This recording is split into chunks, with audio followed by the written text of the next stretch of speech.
ये एक बात बता दूं आपको, पसमानदा तबका मजहब के साथ में इतना स्ट्रिक्ट है कि वो अशराफ तबका भी नहीं है। पसमानदा तबका फुकरा फाके में गुजार लेगा, लेकिन वो मजहब से कंप्रोमाइज नहीं करता। तो हम जैसे लोग कैसे काम कर पाएंगे इसमें? नहीं मोइन भाई, देखिए ऐसा है,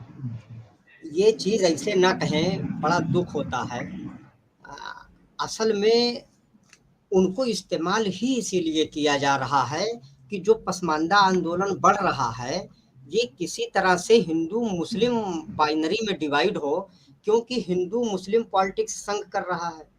हिंदू मुस्लिम पॉलिटिक्स से संघ को फायदा है, हिंदू मुस्लिम पॉलिटिक्स से अशराफ को फायदा है। जब आप जात की बात करेंगे, अल्लाह के रसूल पर आप अल्लाह के रसूल को फॉलो करेंगे और इस्लाम पर कहीं कोई अटैक नहीं करेंगे, सिर्फ पसमानदा अगड़े पिछड़े की बात करेंगे, तो इससे हिंदू मुस्लिम पॉलिटिक्स को, हिंदू मुस्लिम बाइनरी को नुकसान होगा। तो एक तरफ संघ, कुछ लोग ऐसे हैं जो संघ से गवर्न हो रहे हैं, संघ उनको ला रहा है। अब चूंकि हिंदू मुस्लिम नाम पे बहुत ज्यादा कुछ नहीं हो सकता, पसमानदा लफ्ज चल पड़ा है, तो पसमानदा के कुछ थिंकर्स को संघ इस्तेमाल कर रहा है कि आप पसमानदा का चोला ओढ़ कर, देखिए संघ बहुत दूर की सोचता है, तो उसने कहा आज नहीं कल 2 साल 5 साल में पसमानदा आंदोलन फिर रन करेगा तो दिक्कत होगी। तो उसने आज ही से कुछ पसमानदा थिंकर्स को पसमानदा का चोला ओढ़ाकर कहा, आप देसी कल्चर की बात करो, आप देशी विदेशी की बात करो, आप इस्लाम पर इनडायरेक्टली अटैक कर, जैसे हर कोई कहता है मुसलमानों में तो जात है, इस्लाम में नहीं है, लेकिन अब वो कहलवा रहा है इस्लाम में जात कहो। मतलब वो हिंदू मुस्लिम बाइनरी से हटना नहीं चाहता है, ताकि पसमानदा आंदोलन कमजोर हो, हम पसमानदा जुड़े ना, जो कि आप कहते हैं कि पसमानदा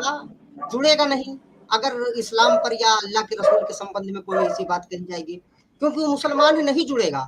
इसलिए अब जुड़े ना, पसमानदा आंदोलन मजबूत ना होने पाए, इसलिए कुछ पसमानदा को, कुछ लोगों को पसमानदा थिंकर्स बनाकर उनको एक लाइन थमाई गई है, आप देशी विदेशी की बात करो,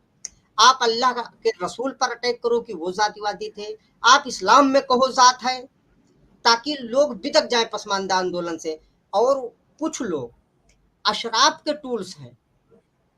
कि अशराफ का भी नुकसान है, हिंदू मुस्लिम बाइनरी अगर नहीं चलेगी, हिंदू मुस्लिम पोलराइजेशन अगर नहीं होगा, अगर पसमानदा अशराफ की लड़ाई चल पड़ी, तो इसलिए कुछ को अशराफ भी फंडिंग कर रहा है कि आप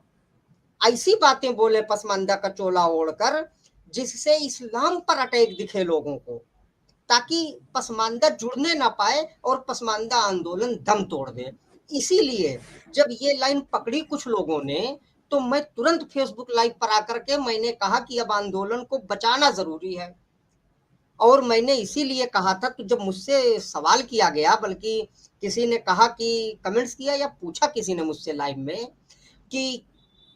आप पसमानदा आंदोलन का भविष्य क्या देखते हैं, तो मैंने ये कहा था कि पसमानदा को बचाना, आंदोलन तो देखिए बड़ी तेजी से बढ़ रहा था, लेकिन अब जिस स्टेज पर कुछ लोगों ने इस्लाम में जात को लेकर के और चीजों को लेकर के अल्लाह के रसूल पर, पहले खलीफा पर हमला कर रहे हैं, इससे मैं ये डरा हुआ हूँ कि वसीम बरेलवी का एक शेर मैंने कहा था, उसी शेर के साथ मैं अपनी बात यहाँ भी खत्म करूंगा इस कमेंट्स को, कि नया घर बनाने का तस्वुर तो बहुत बाद का है, पहले ये तय हो कि इस घर को बचाएं कैसे, इस घर को गिराने की ये साजिश है। जो लोग इस लाइन पर चल रहे हैं, ये अशराफ और संघ दोनों के टूल्स, ये दोनों से गवर्न हो रहे हैं, दोनों फंडिंग कर रहा है, आप कहीं लिख लीजिए इस बात को, ये उनके एजेंट हैं। तो इनसे पसमानदा आंदोलन को खुदारा न जोड़िए, पसमानदा आंदोलन को चलने दीजिए।